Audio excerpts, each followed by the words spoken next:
এমনি সুন্দর। আপনারা মানে হ্যাঁ। এখানে যে আসছেন এটা মানে কোথা থেকে আসলেন? স্যার আমরা এসেছি মূলত সেভ দ্য চিলড্রেন এবং আমাদের যে একটা অর্গানাইজেশন আছে ও ইউনিভার্সাল রিসার্চ কেয়ার এবং ওনাদের যে ব্রেকিং দ্য সাইলেন্স এবং ওই যে একটা কমিটি আছে আমাদের চিলড্রেন টাস্ক ফোর্সের। হুম। তো এই পুরো অর্গানাইজেশন মিলে আমরা একটা প্রোগ্রাম করতেছি ওদের ডিসিশন মেকিংয়ের ক্ষেত্রে ওদের পার্টিসিপেশনটা নিয়ে আমরা একটা কাজ করতেছি। অ্যান্ড সেক্ষেত্রে আপনাদের অভিমত দৃষ্টিভঙ্গিগুলো নিয়ে আমরা যখন এই বড় সেক্টরে নীতিমালা জায়গাগুলোতে কাজ করতে পারবো হয়তো বা এটা নিয়ে ভবিষ্যতে একটা সুযোগ আসতে পারে আর কি, এই জন্য এটা না নিয়ে আপনি রেকর্ড করেন যেহেতু শিশুদের নিয়ে কথা বলবেন যে কোথায় কি ঘটছে বা কি হচ্ছে এর কিভাবে এর বাইরে এটাতে কোনো সমস্যা এর নেই। বাইরে কোনো প্রশ্ন নেই, আমরা শুধু শিশুদের উপরে ফোকাস আচ্ছা তাহলে করবো। সমস্যা নেই। আপনি রেকর্ড করে যে আমরা তো সবসময় পজিটিভ কথাই আসবে। আমরা আর আপনার কাছ থেকে আমরা মেইনলি সবচেয়ে বড় ব্যাপার হচ্ছে সাজেশন গুলা পিক করবো স্যার। হ্যাঁ, যে আপনি আমাদের কি কি সাজেশন দিতে পারবেন, শিশুরা হ্যাঁ, যে তাহলে ঠিক আছে। আদৌ মত দিতে পারতেছে কিনা এই ব্যাপারটা সবচেয়ে ডেপথ জানতে পারবে হচ্ছে আপনারা। ওকে, আপনাদের নাম কি? নামটা লিখে রাখতে আমার নাম হলো রফিকুল ইসলাম। আমার নাম হচ্ছে আবু সালেম মোহাম্মদ সাদি। তোমাদের একটা ঠিকানা আছে নাকি? ওই যে হ্যাঁ আচ্ছা, রফিকুল ইসলাম ভাই আর একজনের নাম আবু সালেম মোহাম্মদ সাদি। আচ্ছা একটু মোবাইল রফিকুল নাম্বার আপনার মোবাইল নাম্বারটা জি লিখে 01840 840 651130। 30। 01677 672179। আচ্ছা আপনাদের প্রশ্ন বলেন। স্যার আমরা আলোচনার শুরুতে আপনার কাছে জানতে চাবো যে আমাদের যে শিশু আইন আছে, শিশুদেরকে নিয়ে যে নীতিমালাগুলো আছে, মানে অন্যান্য যে নীতিমালাগুলো আছে, তো সেগুলো আসলে কতটা মানে অ্যাকচুয়াল বাস্তবায়ন হচ্ছে বা কাজ হচ্ছে এটা নিয়ে কতটা ইফেক্টিভ শিশু আইনটা? শিশু আইন তো যেটা আপনার 13 সালে যেটা করা হয়েছে, জি 2013-তে। তো ওইটা শিশু আইনটা এক একজনের ক্ষেত্রে এক একটা কাজ হয়। তা আমাদের যেটা করে যে আমাদের কাজের সাথে যেটা জড়িত, জি তখন আমরা হয়তো ওইভাবেই তখন আমরা করি কাজটা। জি মানে যার যেটা এটা তো দেখা যাচ্ছে যে এক একজনের এক একটা কাজ। আমাদের ভাগে যেটা পড়ে তখন আমরা হয়তো আমাদের মতো করে তখন ওটা করি। তো শিশুদের যে সিদ্ধান্ত গ্রহণ, শিশুরা তো আসলে অনেক কিছুতেই সিদ্ধান্ত নিতে পারে টুকটাক নিজেদের ব্যাপারে, নিজেরা তো নিজেদের সেফটির ব্যাপারে অনেক সময় সিদ্ধান্ত নেয়। তো এর বাইরেও ওভারঅল স্যার সিদ্ধান্ত গ্রহণ ও অংশগ্রহণে মানে ধরেন আমরা 10 জন শিশু এখানে দাঁড়ায় আছে, একজন তো কোনো একটা বিষয়ে বন্ধুদের সাথে কথা বলার সময় একটা কিছু নিল, তারা অংশগ্রহণে এই যে নীতিমালাটা হয়েছে বা শিশু আইনগুলো হয়েছে, এটা কি ওদের কোনো কাজে কাজে আসে? কাজ অবশ্যই আছে। কারণ কি আগে কিন্তু আমি একটু পূর্বে যাচ্ছি যে একটা বাড়িতেও যদি কোনো অনুষ্ঠান হতো কিন্তু শিশুদেরকে কোনো মূল্যায়িত করা হতো না। কিন্তু এখন দেখা যাচ্ছে যে একটা যদি ভালো অনুষ্ঠান করে, পারিবারিক অনুষ্ঠান হলেও কিন্তু শিশুকে জিজ্ঞেস করে যে কোন জায়গাতে করলে ভালো হবে বা কী খাবারের আয়োজন করলে ভালো হবে। সেক্ষেত্রে আমি বলি একটা কোনো যদি অনুষ্ঠান হয়, একটা শিশুদেরও কিন্তু কথা নেওয়া হয় যে আমরা অনুষ্ঠানটা কীভাবে ভালো করা যায়। হুম, এটা এখন মূল্যায়িত করা হয়। আচ্ছা। আগে হয়তো বলতে পারবো না কিন্তু এখন হয়। তো স্যার আপনার তো এই প্রতিষ্ঠান শিশু একাডেমি, এখানে শিশুদের জন্য কোনো ধরনের ধরেন শিশু পরিষদ বা কমিটি, কোনো কমিটি বা পরিষদ আছে কি? পরিষদ কি আমাদের আগে এনসিটিএফটা আমাদের তত্ত্বাবধানেই চলতো। জি এখন এখনো ওরা চলে কিন্তু হয়তো আমাদের তত্ত্বাবধানে না। ওরা সরাসরি সেভ দ্য চিলড্রেনের তত্ত্বাবধানেই চলে। কিন্তু আমরা সার্বিক সহযোগিতা করি। আর আমাদের যেটা একটা কমিটি আছে ডিসি সভাপতি, জি হ্যাঁ, তারপরে এইভাবে আমাদের 12 জনের একটা কমিটি আছে। ডিসি, এসপি বা অন্য অফিসাররা আছে। এখানে শিশু সংগঠন আছে। এই কমিটি ঢাকা কেন্দ্রীয় অফিসে যে নির্দেশনা দেয়, নির্দেশনা অনুসারে ফের আবার কমিটির সাথে বসে আলোচনা করে তখন আমরা বিভিন্ন শিশুদের যে কার্যক্রম তখন আমরা এটা পালন করি। আচ্ছা, এমনিতে আপনার প্রতিষ্ঠানে কি কোনো কমিটি আছে, মানে কমিটি আছে। শিশুদের কোনো না, কমিটি আছে? শিশুদের আলাদা কোনো কমিটি নেই। আচ্ছা, ও শিশুদের কোনো পরিষদও নাই? না, না। মানে ওকে স্যার, এই যে শিশু অংশগ্রহণ নিয়ে আমরা কথা বলতেছিলাম, শিশুরা যেন অংশ নিতে পারে বা অংশ নেওয়াটা আর কি, এই কার্যক্রমে কি আপনাদের কোনো বাজেট বা ধরেন ওই তো বললাম কেন্দ্রীয় অফিসে নির্দেশ দেয়। হ্যাঁ, তখন আমরা আবার কমিটি নিয়ে বসি। জি বসার পরে ডিসি স্যার একটা সিদ্ধান্ত দেয় যে এই কাজটাই করবে, মানে একটা ওই উপকমিটি আবার করে তৈরি করে দেয়। জি মানে মূল কমিটি তো একটা আছে যে ডিসি সভাপতি। আচ্ছা তারপরে ধরেন যে যেমন উপকমিটি কিভাবে, যে একটা প্রতিযোগিতা হবে, ওটা একটা উপকমিটি হয়। জি এটা পুরস্কার ক্রয়, ওটা একটা উপকমিটি তৈরি হয়। একটা সাংস্কৃতিক অনুষ্ঠান, ওটার একটা যারা সাংস্কৃতিক সঙ্গে জড়িত জি। তাদেরকে একটা কমিটিতে আহ্বায়ক বানা হয়, এরকমভাবে তৈরি করা হয়। তো সেক্ষেত্রে স্যার যখন কমিটি হয় বা যখন কোনো অংশগ্রহণ মানে আপনারা যখন কোনো একটা প্ল্যানিং করেন, তখন শিশুরা তো সেখানে থাকে মনে হয়। শিশুরা থাকে, তো ওদের মতামতগুলাকে আপনারা প্রাধান্য দেন না, কিনা? অবশ্যই প্রাধান্য দেওয়া হয়, কারণ ওদের নিয়ে তো কাজ, আচ্ছা শিশুদের নিয়ে তো কাজ আমাদের। হ্যাঁ ও অংশ ওদের প্রাধান্য দেওয়া হয়। আচ্ছা স্যার, নাগরিক পরিষদ থেকে যদি চিন্তা করি, মানে নাগরিক পরিষদে যেমন শিশু বা কিশোরদের নিজেদের মত প্রকাশ বা স্বাধীনভাবে নিজেরা সংগঠিত হওয়ার ক্ষেত্রে কোনো বাধা দেখেন কিনা? মানে শিশু যেমন আমরা তো ধরেন একটা সোসাইটিতে বিলংস করি, বড়রা আমরা চাইলে নিজেরা নিজেদের মধ্যে ইউনিটি তৈরি করতে পারি। আমরা যেসব কাজ করি এখানে শিশুদের কোনো বাধা আমরা দেখি না, আমাদের নজরে পড়ে না।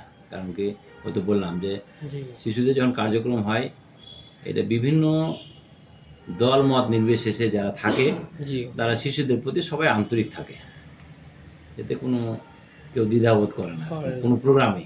জি এক্স্যাক্টলি স্যার। এই যে সমাজ, আমাদের যে সমাজ কোড অ্যান্ড কোড আর কি, এই সমাজ তো অনেক পরিবর্তিত হয়েছে, শিশুদেরকে নিয়ে আমাদের মনোভাবের অনেক পরিবর্তন হয়েছে।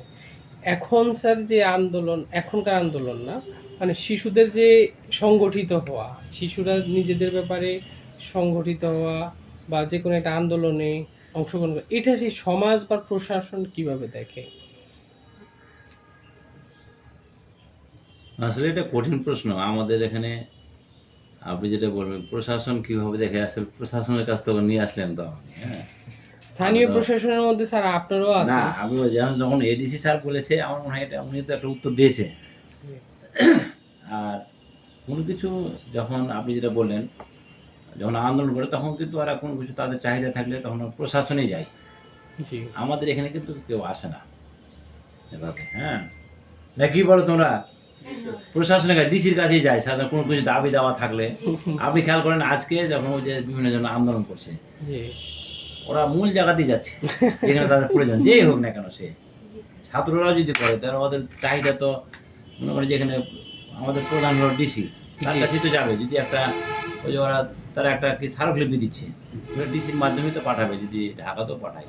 কিন্তু বলি যে আমার মনে হয় আন্দোলনের ব্যাপারে আমরা কিছু নাই বলি, কারণ ওরা ভালো, আপনারা ভালো বুঝছেন। নেতৃত্বের ব্যাপারে স্যার, ওরা যখন না, নেতৃত্ব, নেতৃত্ব শোনেন, শিশুরা তো নেতৃত্ব দিবে। আমরা মূলত ক্লাস 10 পর্যন্ত যে শিশুদের নিয়ে কাজ করি, হ্যাঁ, আমরা যে কোনো প্রোগ্রাম হয় ক্লাস 10 পর্যন্ত দিই। তখন ওই বয়সে শিশুরা নেতৃত্ব নিয়ে অত ব্যস্ত হয় না, তারা পড়ালেখায় ব্যস্ত থাকে।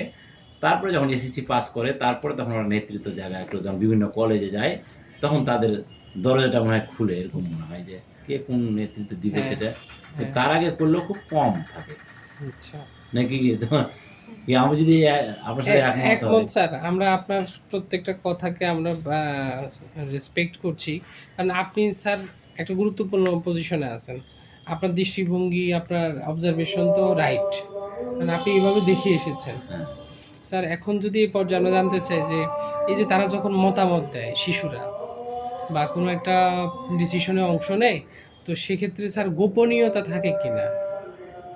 বা ধরেন আপনার সাথে কোনো একজন শিশু বা এই প্রতিষ্ঠানে বা ডিসি অফিসে কোথাও না কোথাও তবে কথা অনুসারে মতটা গোপন থাকবে। এখন এমন হলো যে যে কথাটা প্রকাশ করার মতো জি তখন কিন্তু প্রকাশ করতে হবে, আর যদি বলে যে না গোপন রাখতে হবে, জি। যেমন আপনি আমাকে বললেন জি যে আমরা গোপন রাখবো, হ্যাঁ ঠিক ওই একই জিনিসই। একই। এমন শিশুর কথা যে ওটা বললে আরো খারাপ দিকে যেতে পারে, জি জি তখন অবশ্যই গোপন থাকবে। আর যদি যে না বললে পজিটিভ হবে, সেক্ষেত্রে তখন বলতে হবে। আচ্ছা শিশুটাই বলছে না এটা প্রচার করতে হবে, এবার হ্যাঁ। আমার কথাটা, হ্যাঁ, মতামতটা সবার কাছে জানা, তখন কিন্তু জানাতে তখন তো জানাতে হবে। জানাতে হবে। আর যদি উনি বলে যে না এটা গোপন থাকলে ভালো, আমরা বুঝবো, আমাদের বোঝার শক্তি আছে, তাহলে আমরা গোপন রাখবো অবশ্যই। আচ্ছা স্যার, আপনি কি মনে করেন যে আপনার বাংলাদেশে যে শিশুদের জন্য যে পরিবেশটা, এটা এখন ওপেন না এখনো স্যার একদম মানে Congested. সীমাবদ্ধ? ওপেন না কনজাস্টেড?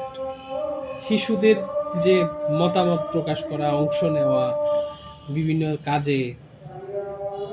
এখন আমি কিন্তু বাংলাদেশের কথা চিন্তা করবো না, আমি শুধু ঠাকুরগার কথা চিন্তা ওকে করবো। ওকে Definitely. হ্যাঁ, ঠাকুরগার কথা অন্য বলুন। জায়গাতে কি আছে ব্যতিক্রম থাকতে পারে, অবশ্যই। তবে আমি মনে করি যে না, এখানে শিশুদেরকে যথেষ্ট মূল্যায়িত করা হয়। ওকে। এই ঠাকুরগাতে কি স্যার একটু যদি খুলে বলতেন, মানে এই এখানে না, ঠাকুর। ওটা খুলে বললাম তো কি, যে আমরা যে স্তরে কাজ করি জি। সেই কথাটাই কিন্তু আমরা চিন্তা করছি। আমরা কিন্তু অন্য স্তরের কাছে যাব না, যে শিশুরা তো আরো অন্য কিছু করতে পারে অন্য জায়গাতে। হ্যাঁ, কিন্তু ওটা তো আমরা দেখতে, আমি যে লাইনে যেটা নিয়ে কাজ করি শিশুদের নিয়ে, জি। সাংস্কৃতিক প্রোগ্রাম বা বিভিন্ন প্রতিযোগিতা, তাদের মেধা বিকাশের জন্য করা লাগে। এটা ওপেন, যে হ্যাঁ, কেউ আসতে যে পারবে। কেউ আসতে পারে, সব, জি। হ্যাঁ, ঠাকুর যে কোনো শিশু আসতে পারে। স্যার তা আমরা ডিজেবল যারা ডিজে ওদেরকেও দেওয়া হয়, ওটা আলাদাভাবে মূল্যায়িত করা হয়। আলাদাভাবে মূল্যায়িত হয়, মানে ওদের জন্য কোনো বাধা নাই। না, বাধা নাই, ওদের সঙ্গে আরো বেশি আচ্ছা, বেশি সুবিধা দেওয়া হয়। এটাই স্যার, এই যে সারা এই বিষয়টা আপনি খুব ভালোভাবে স্যার বলছেন। আমরা মানে সকলে মিলে, আমরা তো একসময় শিশু ছিলাম, তো আমরা যে সময়টা পার করে এসেছি, এখনকার শিশুরা তো ওরা টেকনোলজিতে অনেক অ্যাডভান্স, যে কেউ ফেসবুক, ইন্টারনেট, বিভিন্ন জায়গায় যে কোনো বিষয়ে, যে কারোর বিষয়ে মতামত দিতে পারে। স্যার আপনি কি মনে করেন একটু বসেন, এই কয়েক মিনিট একটু বসেন। শিশুরা তাদের অধিকার ও দায়িত্ব সম্পর্কে সচেতন? আপনার কি মনে হয় ঠাকুরগাতে? এই বর্ষা একটু বাবুটা বসতে দাও তো, বসো। হ্যাঁ, এই কি যেন বললেন, এত শিশুরা তাদের অধিকার, মানে হ্যাঁ। ধরেন একটা শিশু তো তার একটা অধিকার আছে। অধিকার আছে। আমরা তো শিশুদের সাথে স্যার এই মানে অনেকগুলো কন্ডাক্ট সেশন করছি বাংলাদেশে, এখনো করব। আপনাদের ঠাকুরগাতে আজকে শিশুদেরকে নিয়ে আমরা বসবো, গ্রুপ ডিসকাশন করব। তো ওদের হলো অধিকার ও সচেতন, আপনি মানে তো স্যার এটা কি পয়েন্টে আছেন? অধিকার ও সচেতন বিষয়ে কি তারা আসলে সচেতন? এক কথায় বলা যায় যে শিশুরা যথেষ্ট আমরা আসলে যে শিশুরা আমাদের সাথে জড়িত তারা ঠিকই সচেতন হচ্ছে, যারা হয়তো জড়িত না, এই জন্য সচেতন করার জন্য আমাদের আরো বেশি কাজ করতে হবে। ওদের দায়িত্ব, ওদের হ্যাঁ, শিশুদের যে অধিকারটা দায়িত্ব। আদায় করে নিতে হবে তাদেরকে। তাদের অধিকার কিন্তু আছে, হ্যাঁ, অত যারা জানে না সে তো অধিকার আদায় করতে পারবে না। ওকে জানাতে হবে যে না, তোমার এটা অধিকার। যেমন শিক্ষা একটা অধিকার তার। হুম, আপনি অনুষ্ঠানের কথা বললেন, অনুষ্ঠানে অংশগ্রহণ করবে, এটাও তার একটা অধিকার। হ্যাঁ, হ্যাঁ, তার চিকিৎসা করবে, বাসস্থান, এগুলো সব কিছু তার অধিকার। অধিকার। অধিকারটা তাকে আমরা মনে হয় তারা যথেষ্ট সচেতন আছে, তবে আরো সচেতন করার জন্য আরো প্রোগ্রাম করা যেতে পারে। এক্স্যাক্টলি। তারপরেও স্যার এর বাইরে যদি একটু বলি, যে ধরেন আমার শিশু হিসেবে তাদের একটা দায়িত্ব আছে না?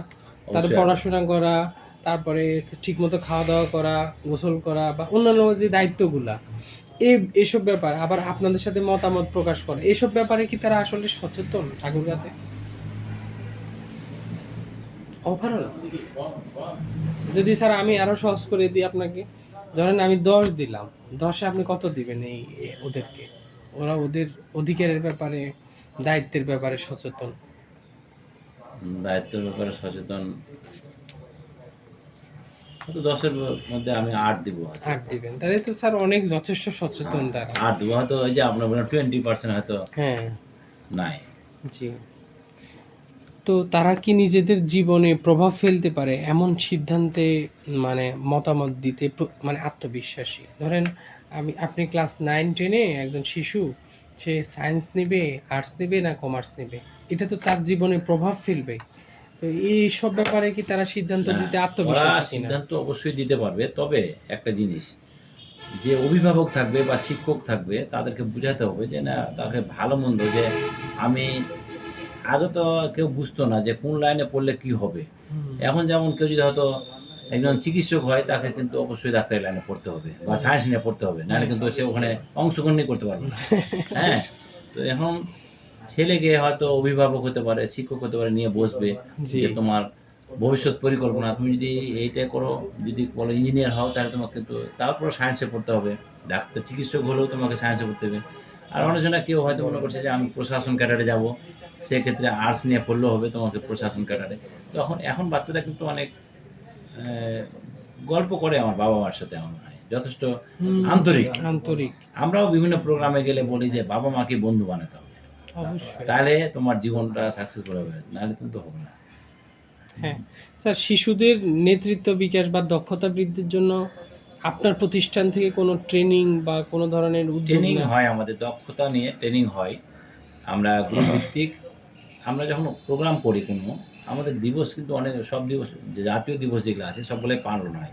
সেখানে কম করে 1000 বা 1200 বা কোনো সময় 500 শিশুরা থাকে। এখানে শিশু বক্তাও থাকে আমাদের। মানে জি। শিশুরাই বলে আমরা কি করব? হুম। শিশুরাই বক্তব্য দেয়।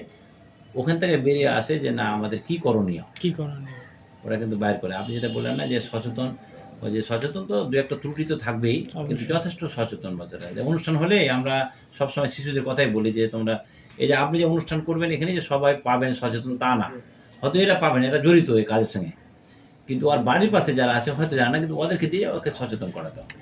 এই যে স্যার আপনি শিশু বক্তা বললেন, ধরেন আমি ধরলাম ও ১,০০০ শিশুর মধ্যে একজন বক্তা মানে সে একজন লিডার। হুম, আবার ধরেন ক্লাসে রিপ্রেজেন্টেটিভের ক্ষেত্রে সে ক্যাপ্টেন, হ্যাঁ, বা ধরেন খেলার মাঠে সে ফুটবলে ক্যাপ্টেন, ক্রিকেটে ক্যাপ্টেন, অথবা ধরেন জাতীয় সঙ্গীতের সময় একজন দাঁড়ায়।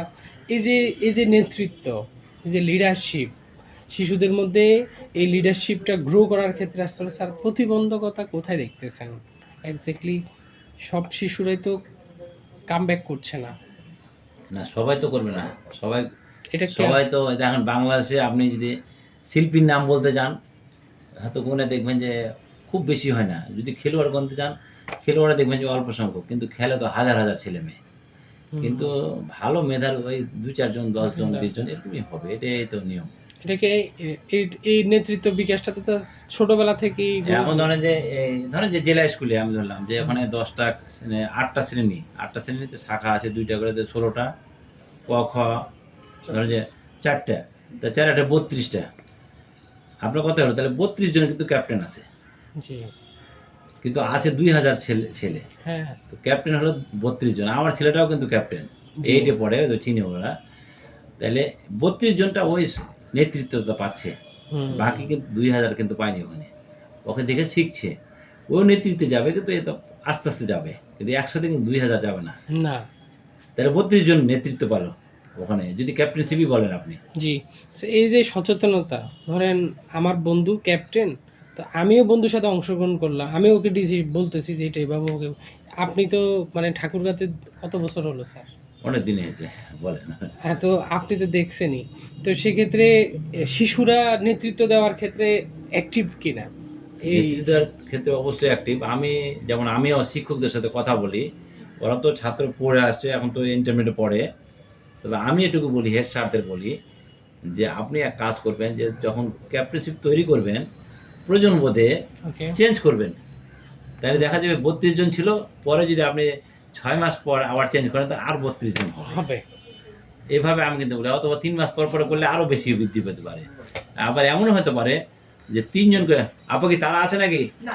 আচ্ছা বসেন। উনিও একটা শিশুর ওখানে কাজ করে। কি যেন আপনার শিশু প্রতিনিধি হিসেবে শিশু প্রতিনিধি, হ্যাঁ, ওই যে হ্যাঁ, গ্রেট, মলানকুড়ি মনে করি খ্রিস্টানদের একটা মিশন আছে। গ্রেট। হ্যাঁ, তো চিনছেন তাহলে। হ্যাঁ, ঠিক আছে।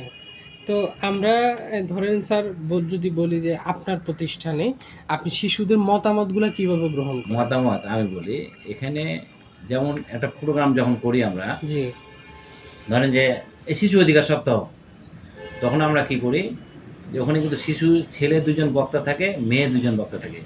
এখানে প্রতিটা স্কুল থেকে আমি ৪ জন করে ডাকি। ৪ জন হতে পারে, কোনো স্কুল থেকে ২ জনও আসে, আবার কোনো স্কুল থেকে বেশিও আসে। দিয়ে আবার কি করি, ওদের মধ্যেই বাছাই করি।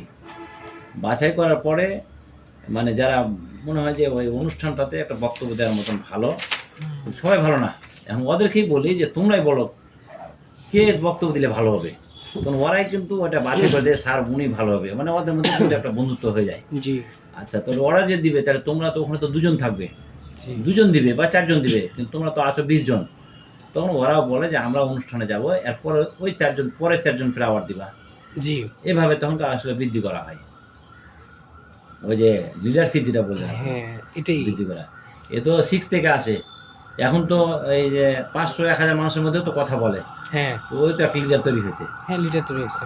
আ আপনি কি মনে করেন এই যে প্রাপ্তবয়স্ক যারা আমরা, ধরেন আমরা যারা বড় বা শিশুদের যারা senior, hmm, to be honest sir ১০ বছরের যে বয়স হয় তার সিনিয়র তো ১১ বছরের উপর সবাই সিনিয়র। সবাই senior। তো এই প্রাপ্তবয়স্কদের যে একটা দৃষ্টিভঙ্গি আছে, তার মনোভাব আছে তার জুনিয়রের প্রতি, তো এটা কি স্যার অংশগ্রহণের পথে কোনো বাধা? ধরেন আমি জুনিয়র, সে সিনিয়র, সবসময় ডোমিনেট করতেছে, এরকম কোনো বাধা আছে কিনা? আমাদের সিনিয়রদের থেকে এই না, সমাজে এই ধরনের কোনো বাধা নাই। সিনিয়র সিটিজেন থেকে কোনো না, বাধা বাধা নাই। নাই। আমরা প্রথমেই বললাম না যে হুম, এখন আমরাও বুঝি যে আমরা যে বড়রা যারা আছি যদি শিশুদেরকে আমরা ভালোবাসি, সম্মান করি, ওইও কিন্তু বড়দের কথা মতো চলবে এবং ওর হুম। কথাও শুনতে হবে। অবশ্যই হুম, এদের আমাদের এখানে বাধা নাই। বাধা নাই। তাহলে যদি স্যার আবারও যদি একই গ্রেড দিই আমি, যে 10, ধরেন আমি বড়, আমি আমার শিশু মানে এই এলাকায় আমরা সবাই সিনিয়র, তো আমরা শিশুদেরকে কিভাবে দেখব? না, কিভাবে এখানে মার্কিং করা যাবে না। আমার মনে হয় এখন যথেষ্ট বড়দেরকে শ্রদ্ধা করে। আচ্ছা, এতে কোনো সন্দেহ নেই। এটা মার্কিং করার মনে হয় ঠিক হবে না। ঠিক হবে না। ঠিক আছে। ঠিক আছে স্যার। হুম। স্যার আপনি কি এরকম কোনো ব্যক্তিকে চিনেন যে হলো শিশু অধিকার নিয়ে কাজ করে কিন্তু সে শিশু? হ্যাঁ, শিশুদের অনেকজনই তো আছে। যারা এখন তো যে এনসিটিভি যারা আছে ওরা তো শিশুদের নিয়ে কাজ করে। জি। স্যার ওরা কাজ করতে গিয়ে কোনো ধরনের বাধা, চ্যালেঞ্জ ফেস করে কিনা যেটা আপনাদের সাথে শেয়ার করেন? বাধা হয়তো আসে, অবশ্যই বাধা আসে। বাধা মানে কি ধরনের ওই অত বড় কিছু বাধা এমন না।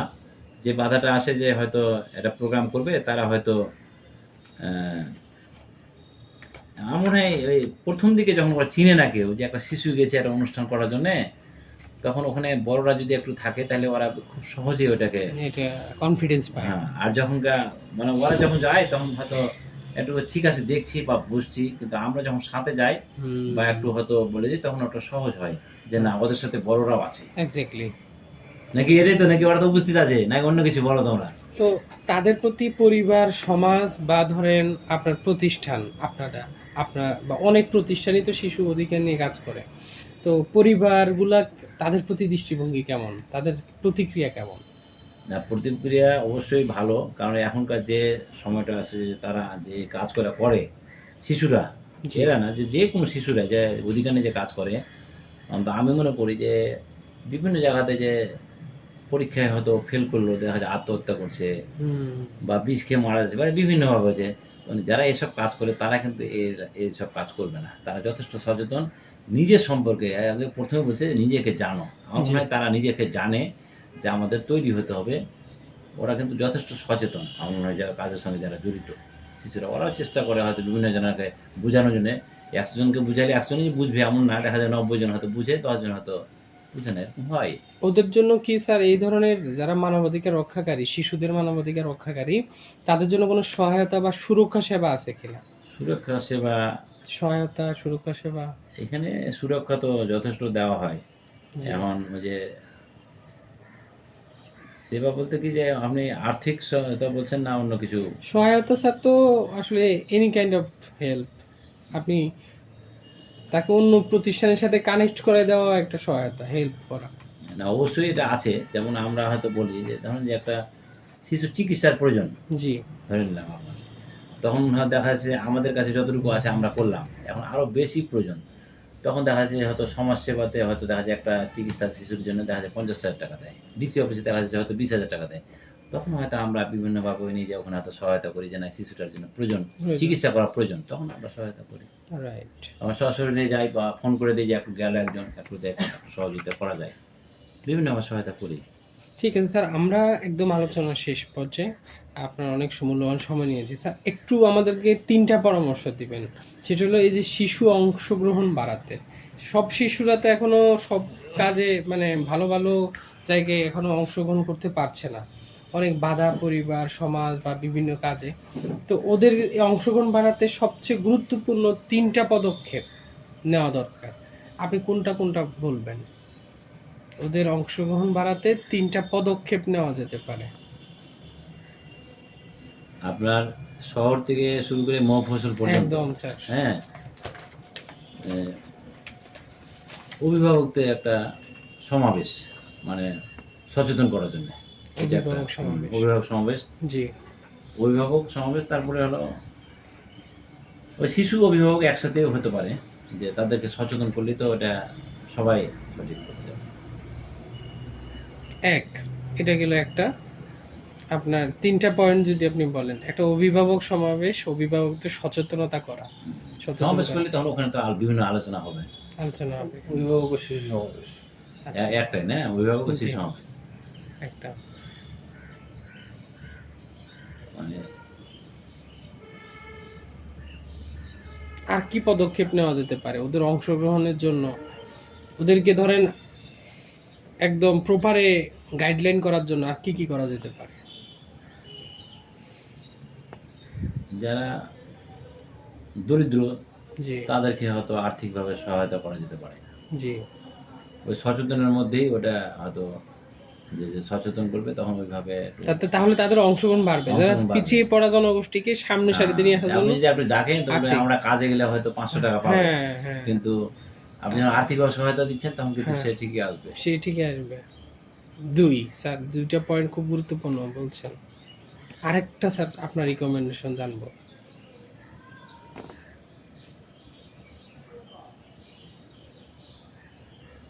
আর মূল তো চলে আসে। স্কুল থেকে কি কিছু করা যেতে পারে? হ্যাঁ স্কুল, হ্যাঁ এটা ঠিক আছে। শিক্ষা প্রতিষ্ঠানে হুম, আমরা তো অভিভাবক দিলাম, ওই জি। শিক্ষা প্রতিষ্ঠানেও সচেতনতামূলক অনুষ্ঠান করা যেতে পারে। করা যেতে পারে। তাহলে ওরা সচেতন হবে আরো। হ্যাঁ, আরো সচেতন হবে। আচ্ছা। হ্যাঁ এটা শিক্ষা প্রতিষ্ঠান। স্যার এই সরকারি, বেসরকারি যে প্রতিষ্ঠানগুলো আমাদের রয়েছে শিশুদের নিয়ে কাজ করে বা সমাজের অন্য কোনো অংশ, সমাজের অনেকগুলো ব্যক্তিও কাজ করে তো অনেক সময় শিশুদের অধিকার নিয়ে। তো একসাথে কাজ করলে কি সবচেয়ে বেশি প্রভাব ফেলবে নাকি আসলে সবাই ইন্ডিভিজুয়াল কাজ করলে প্রভাব ফেলবে? আপনি অলরেডি না, মিলেমিশে কাজ করতে হবে। মিলেমিশে কাজ করলে মিলেমিশে কাজ করলে ভালো। যে কোনো আচ্ছা। যারা শিশুদের নিয়ে কাজ করে তারা একই যার যেটা কাজ, আমি প্রথম বললাম না, আপনি যে বাজেটের কথা বলছেন না, যার জি। যেটা অংশ সেটাই করবে। সেটাই কিন্তু করবে। কিছু জিনিস আছে যখন শিশুদের নিয়ে কাজ করছি, যদি আমাদের প্রয়োজন হয় তাহলে মিলেমিশে করতে হবে। যে এটা করবে, এটা মানে মিলেমিশে করতে হবে কাজটা। স্যার আমরা যে বিষয়টা নিয়ে আলোচনা করলাম সেটা হলো child participation in decision making. তো তাদের অংশগ্রহণ, সিদ্ধান্ত গ্রহণে তারা অংশগ্রহণ করতে পারে কি কতটা সেটা বিষয়। তো স্যার এই যে বিষয়টা আপনি যদি শিশুদের কাছে পৌঁছায় দিতে চান যে তোমরা সিদ্ধান্ত নেওয়ার ক্ষেত্রে তোমরা পার্টিসিপেশন করবা, তো এটা আপনি কোন পদ্ধতিতে আপনি পৌঁছায় দিতে চান?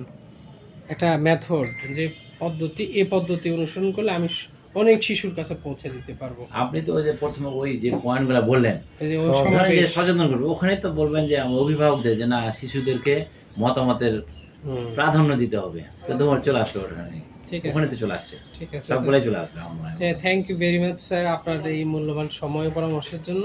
আপনার জন্য আরো অনেক অপেক্ষা করতেছে। না না অসুবিধা নাই, না এখন আসছে দেখা করে হ্যাঁ। কি খাওয়াবো বলেন এখন।